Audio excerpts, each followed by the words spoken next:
Hi mga guys! So for today's video mga guys ay pupunta ako ng Ororama. Kasi nagugutom na kasi ako. Meron kasi nakapagsabi sa akin na masarap daw kasi yung luto doon.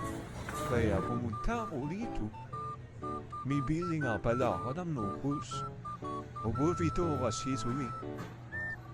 Unang tingin ko pa lang, alam ko na masarap eh. Yung pagtikim ko, grabe. Nasabi ko tuloy na babalik talaga dito sa susunod. Sobrang sarap kasi.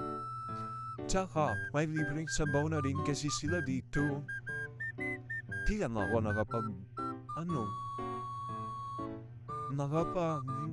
sa Tagalog sa naman yung wish it eh.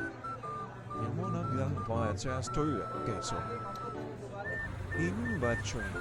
Kaya pag labas ko ng Ororama ay tumawid na ako niyan. Nagantay pa kasi ako ng jeep. Patungong Carmen, pauwi na kasi ako. Kaya ba,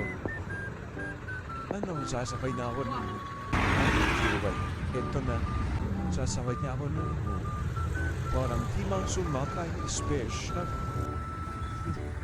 Okay lang tingin mga guys, kaya maingit na mga guys. Papunta ka sa kayang buko. Ayan, sa Divisoria mga guys.